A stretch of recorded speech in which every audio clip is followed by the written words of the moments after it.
Good morning. Good morning. Or if you don't think it's good, just morning. Hope you're having a good day.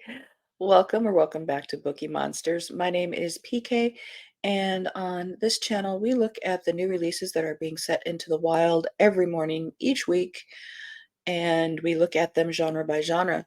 On Mondays, we look at cozy mysteries because there's always a lot of them, and we can see what is actually being released each week.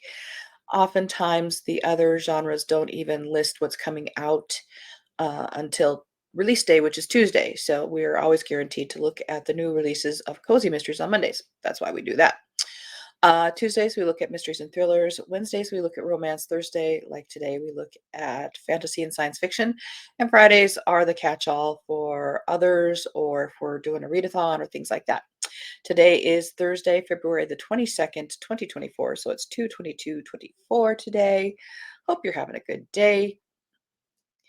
We are, sorry. Uh, some mornings I have plenty of time, and usually I have prepped things the night before.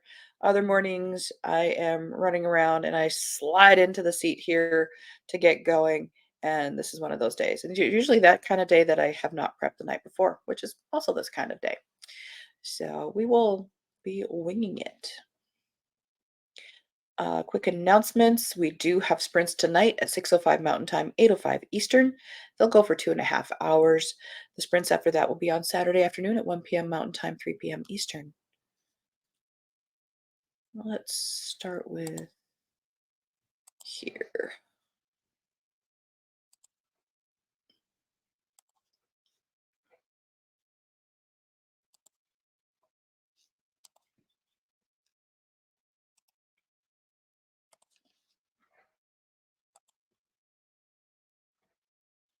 Night for Day by Roselle Lim.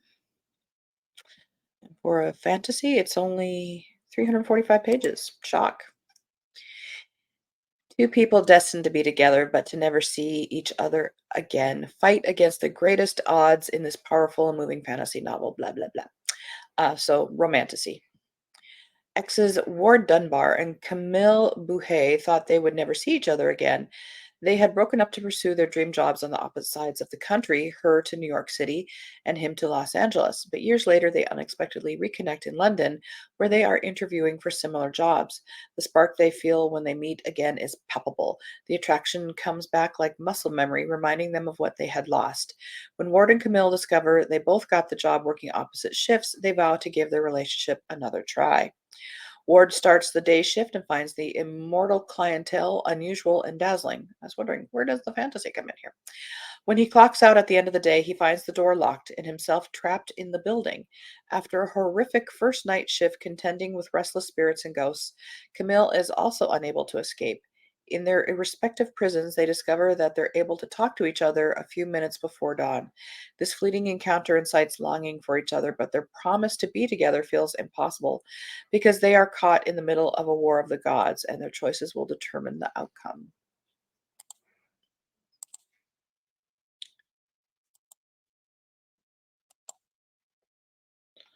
Son of Blood and Ruin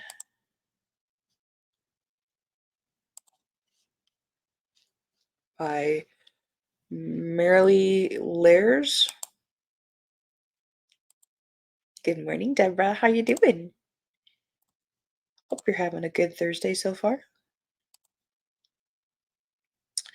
This is first of the Sun and Blood and Ruin series. Rumor has it on the streets of 16th century New Spain, there's a new vigilante in town serving justice. This reimagining of Zorro got my attention. Featuring a heroic warrior sorceress, weaves Mesoamerican mythology and Mexican history 2 decades after the Spanish conquest in a swashbuckling historical debut fantasy with magic, intrigue, treachery, and romance. I am intrigued.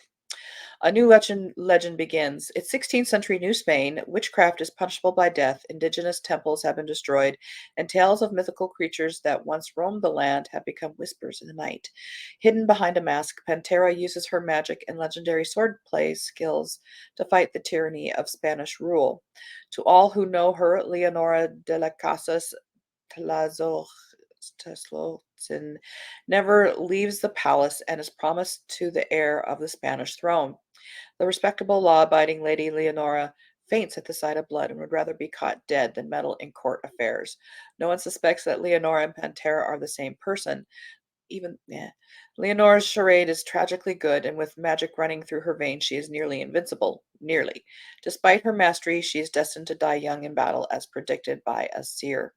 When an ancient prophecy of destruction threatens to come true, Leonora, and therefore Pantera, is forced to decide surrender the mask or fight to the end. Knowing she is doomed to a short life, she is tempted to take the former option. But the legendary Pantera is destined for more than an early grave, and when she discovers the truth of her origins, not even death will stop her. I wish they had switched it to a female. Not that I'm against female main characters, but Zorro to me is just Zorro. And yes, I know this isn't Zorro, but it's Zorro-esque. Um, but speaking of Zorro, Tyrone Power in the Zorro movie. Oh, love it. But yes, that one has intrigued me. I will check out further. Yeah, we don't do horror. The Bezel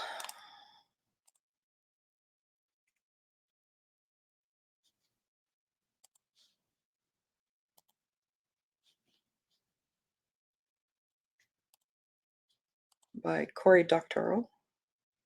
Second in Martin Hench, possibly duology. The year is 2006. Well, that's in the past. Martin Hench is at the top of his game as a self employed forensic accountant, a veteran of the long guerrilla war between people who want to hide money and people who want to find it.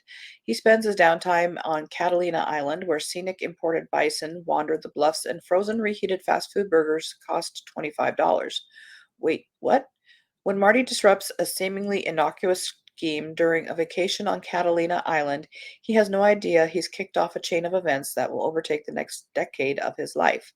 Martin has made his most dangerous mistake yet, trespassed into the playgrounds of the ultra wealthy and spoiled their fun. To them, money is a tool, a game, and a way to keep score, and they've found their newest mark, California's Department of Corrections. Secure in the knowledge that they're living behind far too many firewalls of shell companies and investors ever to be identified, they are interested not in the lives they ruin, but only in how much money they can extract from the government and the hundreds of thousands of prisoners they have at their mercy. A seething rebuke of the privatized prison system that delves deeply into the arcane and baroque financial chicanery involved in the 2008 financial crash. The Bezel is a sizzling follow up to Red Team Blues. I am also interested.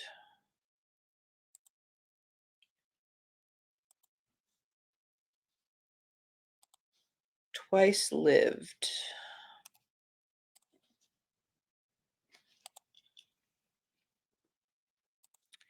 by Joma West. I don't know, something says check the date. We're okay? All right. Torn between two families and two lives, a troubled teen must come to terms with losing half their world.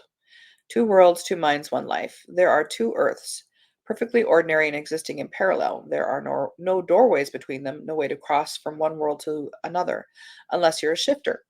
Canna and Lily are the same person, but they refuse to admit it. Their split psyche has forced them to shift randomly between worlds, between lives, and between families for far longer than they should.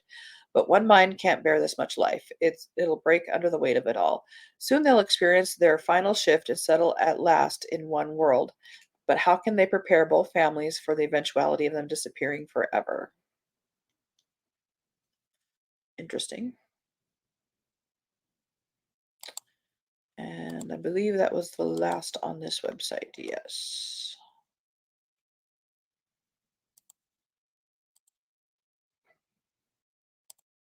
Gonna start closing down some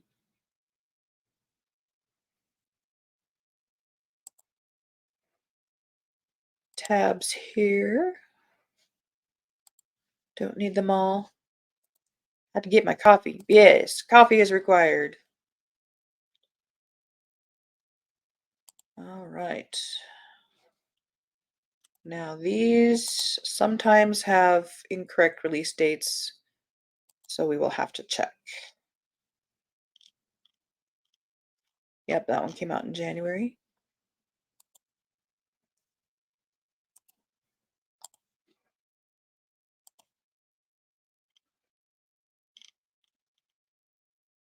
Here's one. We've got one! The Girl in the Forest, second of two of the Sentinel Falls trilogy. Okay, how can it be? Well, never mind. Second in the trilogy by Sue Wilder. The world burned beneath the rage of the queens. The kings trampled the remains into the mud, and the truth in that was a roaring in my ears. I feared the day when he understood the truth, that what we felt might not be love, but it was certainly rage. We were the perfect lovers. We were passion. We could be destruction. The dread lord and the fail. He wanted to save me. I wasn't sure he could. Danger and passion reach new heights as Noah and Grayson fight their fate and threat from an ancient queen who could destroy their world. But even with Grayson at her side, Noah may not be able to save those she loves. A richly woven tale of love entangled in political intrigue and a struggle for survival, where alliances shift and what exists might be irrevocably changed. The Girl in the Forest is book 2 in the Sentinel Falls trilogy, perfect for fans of romantic fantasy, blah, blah, blah. That is all the rage these days. I want a quest. I like fantasies with quests. For that, we need coffee.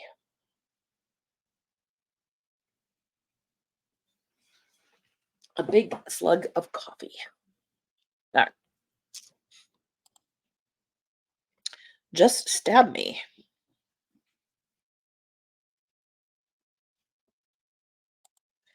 I don't know. Let's double check the. This came out earlier.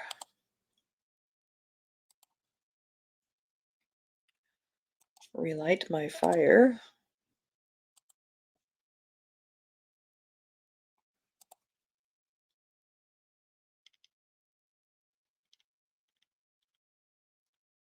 January.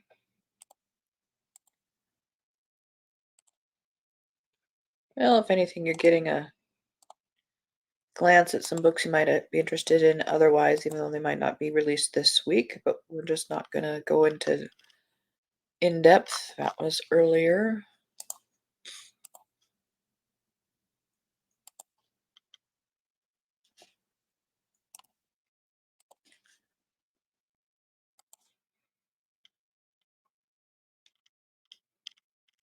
Checking the release date. Lots and lots and lots of words here. February 1st.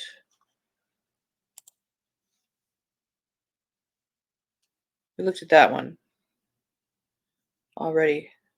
Oh, dear God. Just from that title alone, I hope this is something that we can look more into.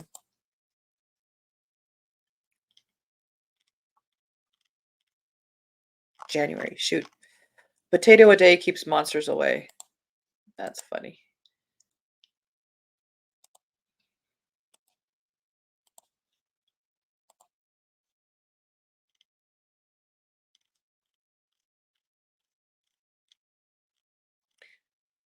January. I thought so.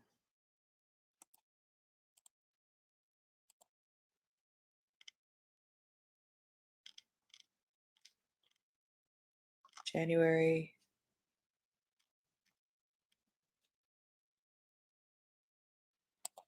Well, we are not having great luck there. Let's try over here.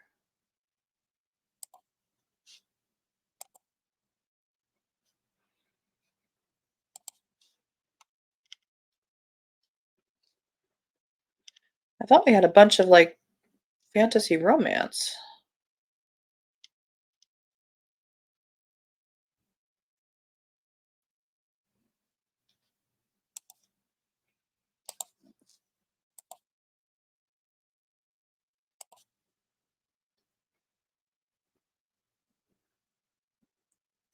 That one comes out in April.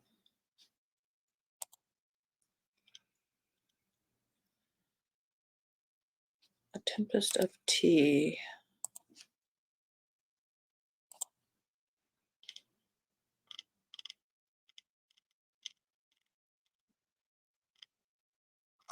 Here's one. Of course, this is jumping on the train of Divine Rivals, looks like. This is by Hafsa Faisal, First in Blood and Tea series, author of We Hunt the Flame. I'm familiar with that title.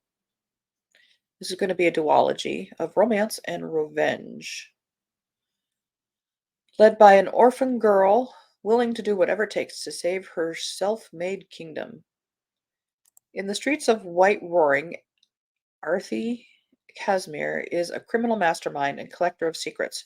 Her prestigious tea room transforms into an illegal bloodhouse by night, catering to the vampires. I'm out. Feared by society. But when her establishment is threatened, Arthi is forced to strike an unlikely deal with an alluring adversary to save it. She can't do the job alone. Calling on some of the city's most skilled outcasts, Arthi hatches a plan to infiltrate the sinister glittering vampire society known as the Ethereum.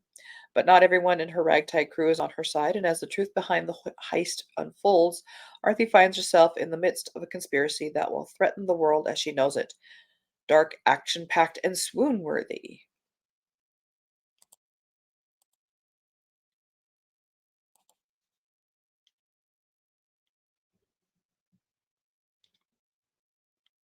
And we're just scanning.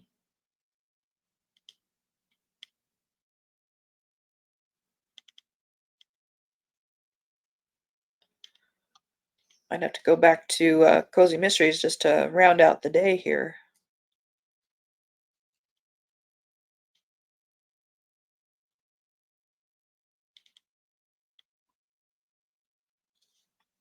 All right, let's check this out.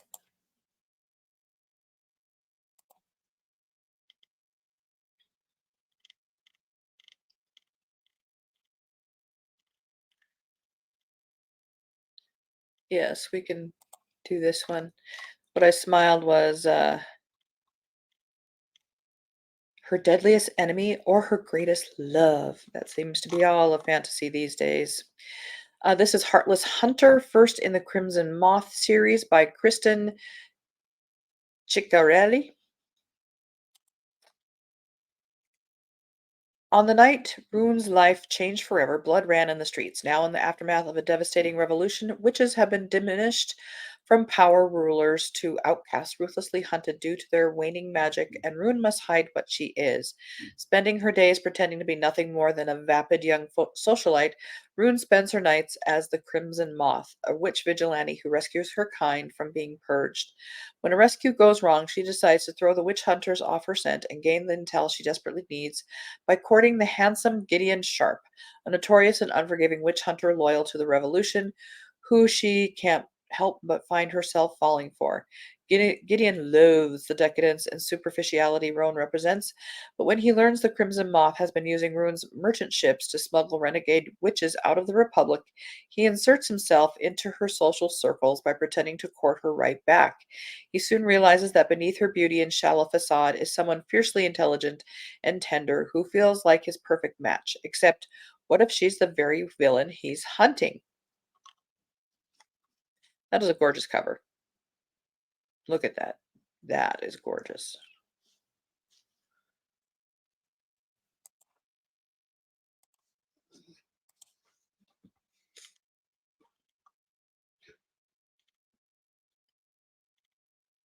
And scanning. I think we already looked at Island Witch.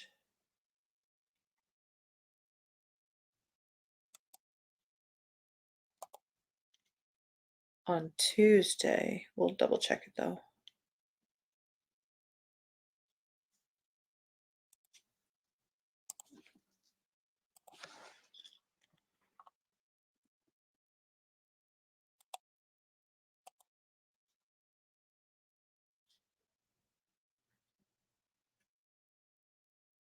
Yeah, we did.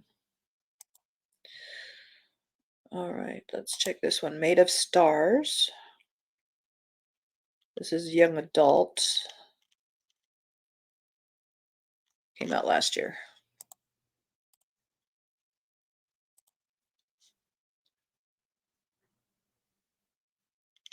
Part of me has to make the switch when I see 2003 and think, oh, nope, that's not this year.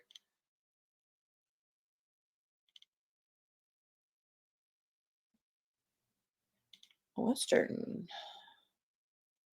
Looked at that one.